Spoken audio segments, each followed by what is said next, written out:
The Middle East is entering a phase of open military confrontation in which the discussion is no longer about limited strikes, but about direct action against key strategic targets. At the center of attention is the U.S. aircraft carrier USS Abraham Lincoln, which Iran claims was struck by ballistic missiles, while Washington categorically denies that the vessel sustained any damage. The Islamic Revolutionary Guard Corps, IRGC, announced that USS Abraham Lincoln was targeted with 4 ballistic missiles. According to Iranian state media, the carrier was hit and the operation was deemed successful. An official IRGC statement emphasized that all 4 projectiles struck their intended target. The Pentagon, however, presents a fundamentally different account. In a statement released by the U.S. Department of Defense, it was acknowledged that the carrier had been targeted by Iranian missiles, but that they did not come close to the ship and caused no damage.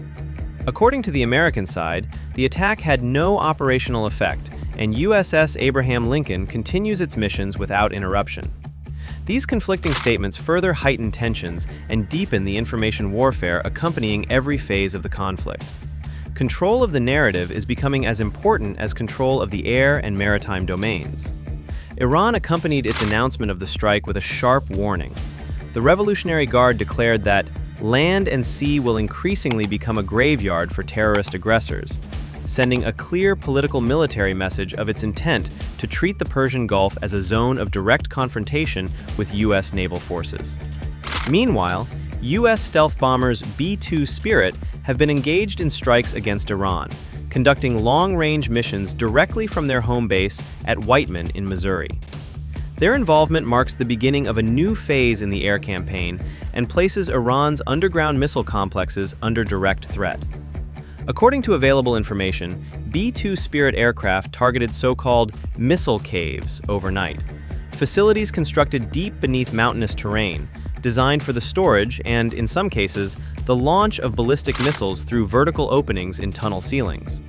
Such installations represent a key component of Iran's strategy to preserve missile capabilities under conditions of sustained aerial bombardment. The third day of the conflict was also marked by a series of incidents over Kuwait, raising serious questions about air defense coordination, the actual state of the airspace, and the scale of potential U.S. losses. Kuwait's Ministry of Defense reported the crash of several U.S. military aircraft on its territory. It stated that all pilots successfully ejected and survived, but did not specify the aircraft types involved or the total number lost. Earlier, a video surfaced showing the shootdown of a U.S. F-15E Strike Eagle over Kuwait, for which the Iranian side initially claimed responsibility. U.S. command soon denied that version of events. According to its statement, the F-15E Strike Eagle was downed as a result of friendly fire. The aircraft had reportedly been scrambled to intercept Iranian drones, while ground-based air defense units were simultaneously tasked with engaging the same targets. In an environment characterized by high operational tempo and multiple objects in the airspace, a misidentification of the target occurred. Following the first video, additional footage emerged showing the crash of another U.S. combat aircraft.